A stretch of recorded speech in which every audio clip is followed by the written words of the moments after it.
What it was for West Ham, though, for David Moyes specifically, last night was 21 wins, 21 games at Anfield for him without a win. Without a win for David Moyes. He's never tasted victory there. Now, he came in for a bit of stake. Obviously, after a 5-1 scoreline, that wouldn't surprise you. But his selection left him a bit open when it came to the aftermatch interview. I think it's a pretty cheap question to ask when we've played. I think the only teams who've played more games in the league over 3 years is Liverpool and Man City. We've played more games.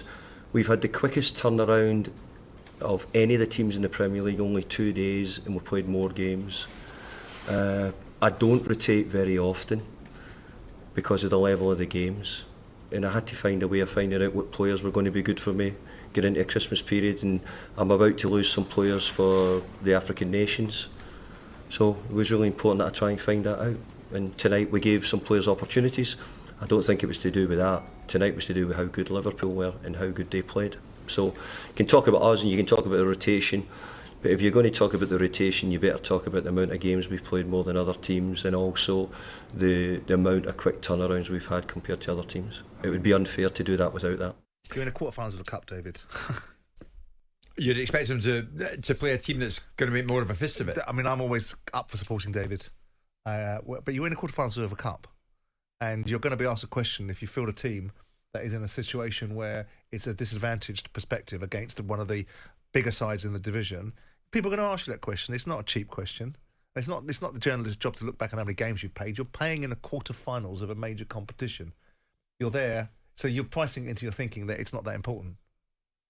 I mean, having said that, they go into that last night, but he's bound to have one eye on Saturday lunchtime, which is just around the corner when they're at home to Manchester United. Right, but they don't win the league by Man United. They win the Cup potentially by beating Liverpool. I mean, if you're Sullivan and you say to David Moyes this morning, do you know what? Is there not a question to be asked about why you didn't play a stronger team? No, I'm not saying anything because that's the manager's job. If I start saying that, then I've got a problem with the manager. And at the end of the day, I make my decisions based upon a longer period of time rather than on one individual game. I'm sure I've got enough of a relationship with David Moyes to suggest that he makes the decisions on which team he picks. Yeah, but you're right, though. I mean, only on a few occasions will West Ham be knocking on the door to get into the semi-final of a cup competition. But they're two different conversations. The owner getting involved with the manager going, why didn't you play a different team, which is just a recipe for disaster, and a journalist saying, why did you rotate? They are two different bookends. They are both have some validity if you want to have them validity.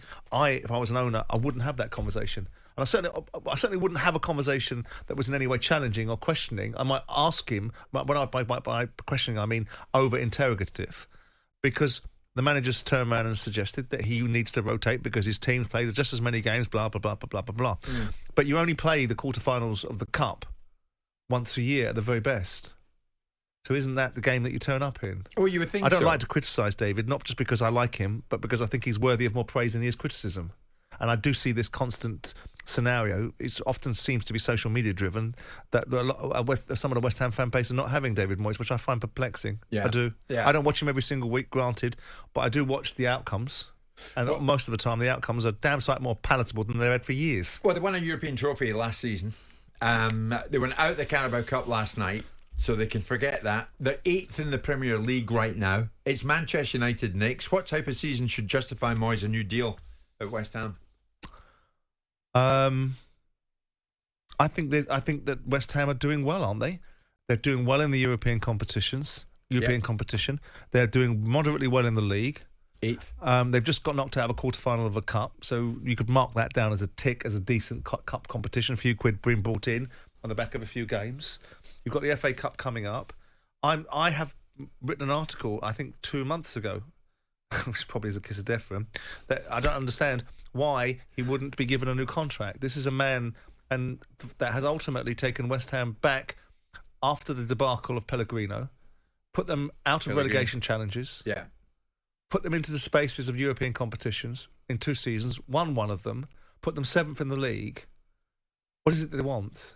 Oh, it's a style of football. Okay, this mythical style of football that West Ham used to have. I made me laugh when they turned up in a 2004 playoff final with the Academy of Football and got beat by us because of this expectation. Sam Allardyce suffered it as well in terms of when they were in the Championship, this expectation of West Ham, a section of the West Ham fans. It might be the vociferous minority. I think David Moyes is a very decent manager and has done a very decent job at West Ham, and I don't see any reason why he wouldn't be given a new contract. Yeah. I don't see why we'd need to be talking about the rest of the season. I think there's a conversation to be had now about a new contract. Why would you not? What is there a fear that somehow he's going to take his foot off the pedal, or is it just something that neither side particularly wants? You've no idea how many people in football now tell me, I just hope Simon doesn't praise me in his column next week. I don't blame him. Jim White and Simon Jordan. Monday to Friday mornings from 10 on AM, on DAB, via the talkSPORT app and on your smart speaker. talkSPORT.